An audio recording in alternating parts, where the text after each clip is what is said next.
Hello everyone, welcome to this new channel Campan Career, जहां पर मिलती हैं आपको हर तरीके के नेशनल और इंटरनेशनल एग्जाम के बारे में अपडेट्स, जॉब के बारे में updates, exam alerts, form filling और भी बहुत कुछ। तो आज हम बात करने वाले हैं एक और वैकेंसी की, लेकिन उससे पहले अगर आप जुड़े नहीं हैं हमारे चैनल पर तो चैनल पर टाइमली सारे अपडेट्स मिल सकें। और उसके साथ साथ टेलीग्राम चैनल को भी ज्वाइन कर लीजिए, कैंपन करियर, जिसमें कि आपको इस सेशन की सारी पीडीएफ वगैरह, एप्लीकेशन लिंक, जो अप्लाई करने का लिंक, जो है नोटिफिकेशन पीडीएफ वगैरह सब मिल जाएगी। और भी चैनल्स हैं मेरे दो, कैंपन और कैंपन जूनियर। ये आपके 1 to 10 की प्रिपरेशन और प्रिपरेशन के लिए बिल्कुल कंप्लीट पैकेज, या किसी अपने जूनियर या सीनियर को रिकमेंड कर सकते हैं। बिना किसी देरी के हम स्टार्ट कर वैकेंसी से। तो देखिए, ये वैकेंसी होने वाली है आपकी एयरपोर्ट अथॉरिटी ऑफ इंडिया के अंदर। ठीक है, ये होने वाली है आपकी एयरपोर्ट अथॉरिटी ऑफ इंडिया के अंदर। बहुत अच्छी वैकेंसी आई है, आप इसे देख सकते हैं। इस जो है नोटिफिकेशन का लिंक आपको टेलीग्राम चैनल पर पूरा नोटिफिकेशन मिल जाएगा, मैं डिस्क्रिप्शन में भी लिंक ऐड करा दूंगा। एयरपोर्ट अथॉरिटी ऑफ इंडिया के अंदर ये वैकेंसी है, recruitment of managers and junior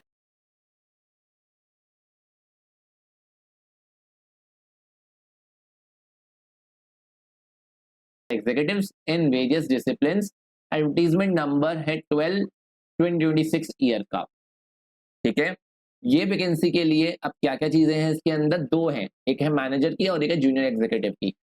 age criteria क्या है, फॉर्म की फीस क्या है, एग्जाम होगा कब, कब क्या होगा, उसके बारे में पूरी अच्छी तरह से बात कर लेते हैं। सबसे पहले इंफॉर्मेशन ये है कि आपको ये पता होगा, ये जो है government of India public sector enterprise है।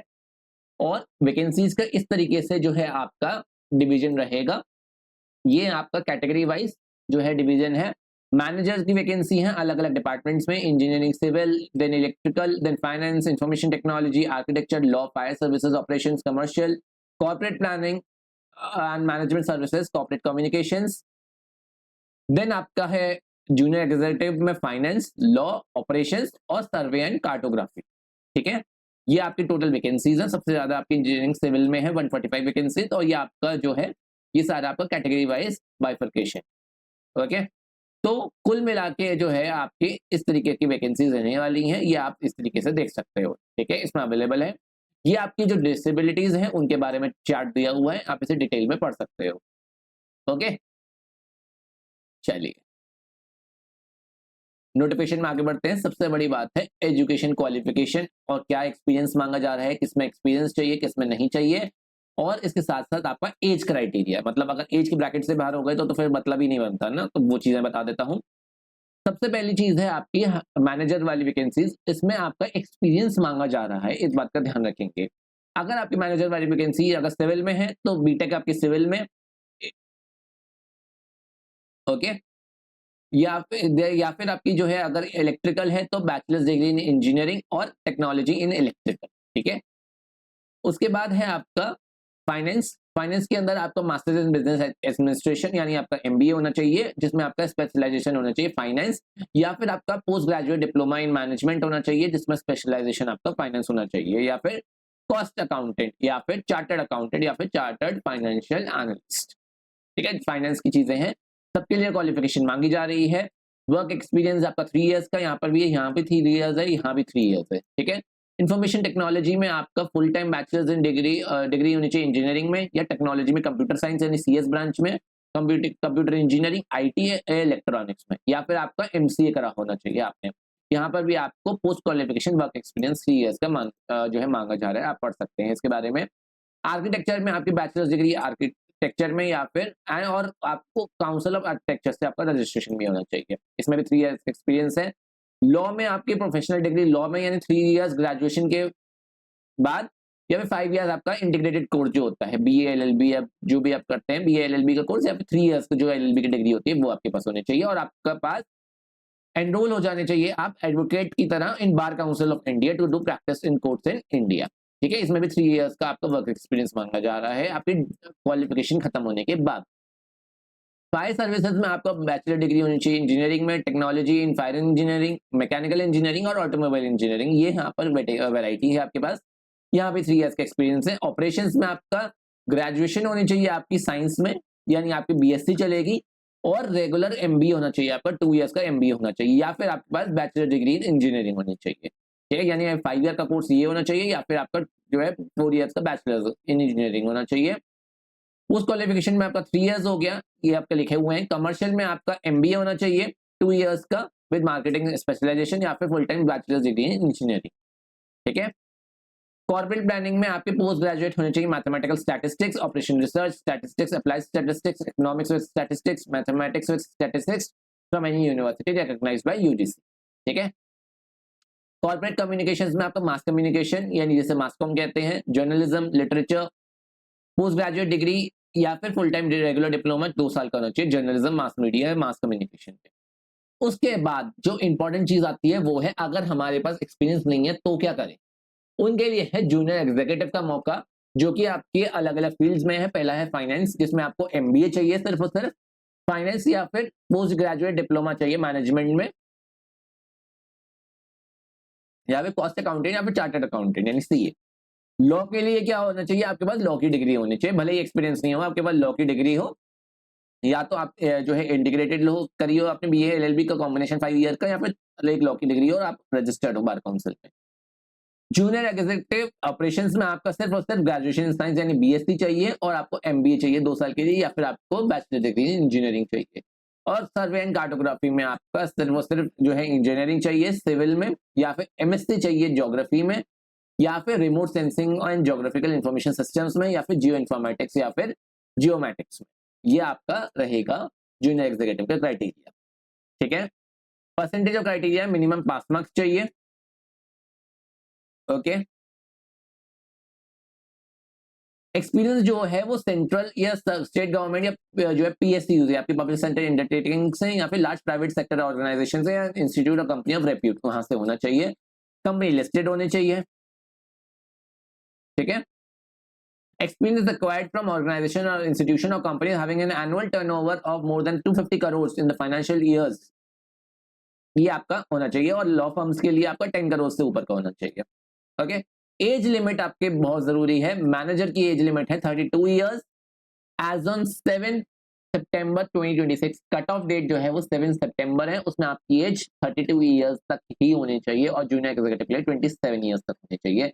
रिलैक्सेशन आपका as per norms SC ST के लिए 5 इयर्स और ओबीसी एनसीएल के लिए 3 इयर्स रहेगा, ठीक है।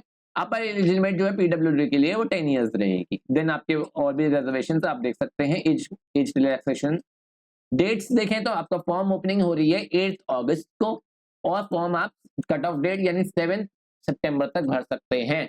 कंप्यूटर बेस्ड टेस्ट होगा, और सीबीटी की जो डेट है वो एआई यानी आपका एयरपोर्ट अथॉरिटी ऑफ इंडिया की वेबसाइट पर अनाउंस की जाएगी, अभी बताई नहीं है उन्होंने। पे स्केल आपका बहुत अच्छा रहने वाला है। मैनेजर के लिए ग्रुप ए है E3 लेवल, और जूनियर एग्जीक्यूटिव के लिए ग्रुप बी E1 लेवल रहने वाला है, ठीक है। देन उसके बाद आपको उसके साथ पर्क्स भी मिलेंगे, जैसे डीए है, पर्क्स हैं एट 35% ऑफ बेसिक पे, एचआरए और अलग बेनिफिट जो भी रहते हैं आपको वो सब मिलेंगे। बाकी चीजें जो ध्यान रखनी है वो है आपकी कट ऑफ डेट जो है वो याद रखिएगा 7 सितंबर है। ये सारी चीजें इसी से डिसाइड होंगी, ये चीज का ध्यान रखिएगा, ठीक है। उसके बाद आप ये सब चीजें देख सकते हैं, ईडब्ल्यूएस सर्टिफिकेट वगैरह के बारे में, पीडब्ल्यूडी सर्टिफिकेट वगैरह के बारे में आप ये सब चीजें देख सकते हैं।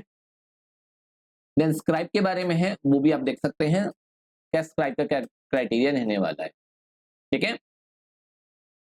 सिलेक्शन प्रोसेस के लिए आपका सीबीटी ऑब्जेक्टिव टाइप टेस्ट होगा। There will be not be any negative marking for wrong answer attempted by the candidate in computer based test. तो इसमें सबसे अच्छा मौका है, आपके कोई भी नेगेटिव मार्किंग नहीं रहने वाली है, ठीक है। और सिलेबस आपको जो है अपलोड कर दिया गया है सिलेबस कॉलम में, एडवर्टीजमेंट के अंदर आपको सिलेबस भी अपलोडेड है,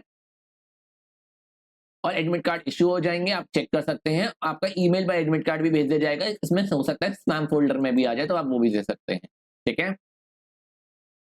ये चीज ध्यान रखने की है। कंप्यूटर बेस्ड टेस्ट के बाद आपका और भी टेस्ट हो सकते हैं। सपोज करिए कि अगर क्लैश हो रहा है आपका और ज्यादा लोगों के क्वालिफाई कर गए हैं, तो वो लोग आगे जाके जो है वो सब्सिक्वेंट टेस्ट भी रख सकते हैं आगे। और पोस्ट नंबर 1 to 11 जो है उसके अंदर इंटरव्यू भी होगा, इस जॉब के अंदर इंटरव्यू भी है। फायर सर्विसेज के अंदर आपका फिजिकल मेजरमेंट टेस्ट भी यानी फिजिकल भी होगा, आपका ड्राइविंग टेस्ट भी होगा, ये सारी चीजें देखी जाएंगी, ठीक है। उसके बाद है शॉर्टलिस्ट कैंडिडेट, जो भी शॉर्टलिस्ट होंगे उनका जो है आपका एआई की वेबसाइट पर आपको अपलोड कर दिया जाएगा।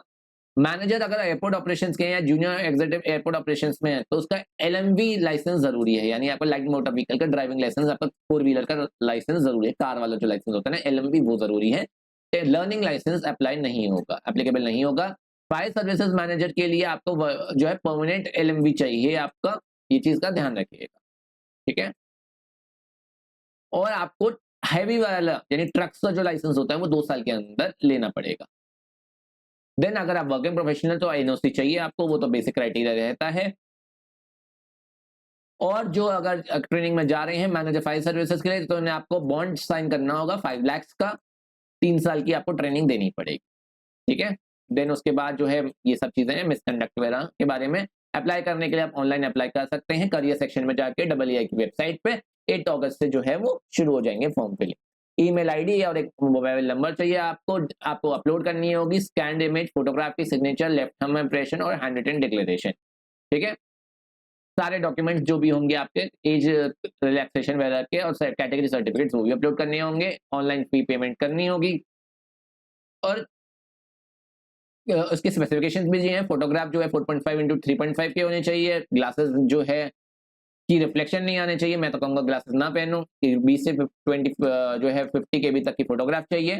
फोटोग्राफ कैप्चर आपकी जो होगी वो लाइव फोटो भी होगी, ये इस बात का ध्यान रखेंगे, लाइव फोटो होगी जो आप जो है वेबकैम से या मोबाइल के फोन से कर सकते हैं, ठीक है। लाइव फोटो भी होगी, सिग्नेचर और हैंड रिटन डिक्लेरेशन होगा। और ये बात की ध्यान रखना, बच्चे ये नहीं ध्यान रखते हैं कि आपको व्हाइट पेपर पर ब्लैक इंक से ही करने हैं सिग्नेचर और डिक्लेरेशन, ब्लैक इंक से ही आएंगे, ब्लू से नहीं करने हैं, ये बात का ध्यान रखेंगे। जबकि थंब इंप्रेशन आपका ब्लैक इंक या ब्लू इंक किसी से भी हो सकता है, और ये ध्यान रखिएगा कि वो स्मज नहीं हो, बिल्कुल फिंगरप्रिंट्स के आपके जो लाइंस हैं वो साफ साफ दिख रही हो। डिक्लेरेशन भी आपका इंग्लिश में ही होगा, हिंदी में नहीं है, इंग्लिश में ही, ठीक है। ये सारे आपके डिक्लेरेशन है, I so and so declare that information submitted by me is true, correct and valid, और मैं सारे डॉक्यूमेंट्स प्रोड्यूस करूंगा। इंग्लिश में ही होना चाहिए और जो है हैंड राइटिंग में होना चाहिए। आप कैपिटल लेटर में सपोज करो तो नहीं, ऐसा नहीं है, आपकी जो नॉर्मल राइटिंग है उसमें लिखना है। और आपकी जो होगी सिग्नेचर जो है अटेंडेंस शीट पर मैच किए जाएंगे। फी की बात करी जाए तो 1000 रुपए फीस रहने वाली है इंक्लूसिव ऑफ जीएसटी, लेकिन आपके जो SC/ST कैंडिडेट्स हैं, PWD हैं, वुमेन कैंडिडेट्स हैं, उनके लिए कोई फीस नहीं लगेगी, उनके लिए फ्री ऑफ कॉस्ट है। फीस आप डेबिट कार्ड से पे कर सकते हैं, क्रेडिट कार्ड से, internet banking, IMPS, cash card, mobile wallet से, ये सबसे आप पे कर सकते हैं। क्रेडिट कार्ड्स के लिए आपके पास जो है ये नेशनल इंटरनेशनल का है, ये सब चीजें, ठीक है। रिसीट आप जो है ट्रांजैक्शन की संभाल के रखेंगे, और ये सारे आपके जनरल इंस्ट्रक्शंस हैं। जो आपका जो कंप्यूटर बेस्ड टेस्ट है वो मेजर सिटीज में होगा, इस बात का ध्यान रखें, ठीक है। बायोमेट्रिक आपके लिए जाएंगे, ये सब चीजें बाकी इसके बारे में, ओके। इससे आप देख सकते हैं, ध्यान से मैं अपलोड कर दूंगा इसे, और आप सिलेबस भी चेक कर सकते हैं, मैं वो भी आप चाहोगे तो अपलोड कर दूंगा टेलीग्राम चैनल पे। बाकी बस यही था इस वैकेंसी के बारे में। अगर आप चैनल पर नए हो तो चैनल को सब्सक्राइब करना, बेल आइकन को हिट करना, ताकि आपको टाइमली अपडेट्स मिल जाए। और ये हमारे नए चैनल से आप इन्हें भी ज्वाइन कर सकते हो, ठीक है। आप रिकमेंड कर सकते हो अपने जूनियर वगैरह को, आप रिव्यूज पढ़ सकते हो, आपको अच्छा ही मिलेगा, ओके। चलिए मिलते हैं अगली वैकेंसी के साथ, तब तक बहुत बहुत शुक्रिया, जय हिंद।